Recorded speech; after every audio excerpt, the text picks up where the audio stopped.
Guys, Isho നമുക്ക് എന്തോരം ഗിഫ്റ്റുകളല്ലേ തന്നേക്കുന്നേ. നമ്മൾ ഈശോയ്ക്ക് തിരിച്ചെന്തെങ്കിലും ഗിഫ്റ്റ് കൊടുത്തിട്ടുണ്ടോ? ഒരു പയ്യൻസിന്റെ കാര്യം പറയട്ടെ. ഒരിക്കൽ 5 ബ്രെഡും 2 കരിമീൻ കഷ്ണവും ടിഫിൻ ബോക്സിൽ വെച്ച് അമ്മ പറഞ്ഞു വിട്ട ഒരു ചെക്കനുണ്ടായിരുന്നു. ആ പയ്യൻ അന്ന് ചെന്നുപെട്ടത് വിശന്നിരുന്ന ഈശോയുടെയും ശിഷ്യന്മാരുടെയും അടുത്തായിരുന്നു.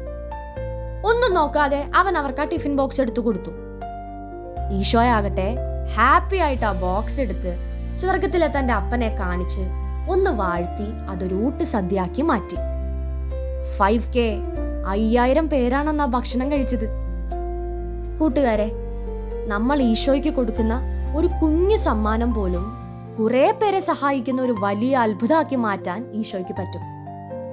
അതുകൊണ്ട് ഈ ഞായറാഴ്ച നമ്മുടെ മുമ്പിലെ സ്തോത്ര കാഴ്ചയുടെ ആ പാത്രം വരുമ്പോൾ നമുക്ക് നിറഞ്ഞ മനസ്സോടെ നമ്മുടെ കയ്യിലെ കൊച്ചു കാശ് അതിലിടാം.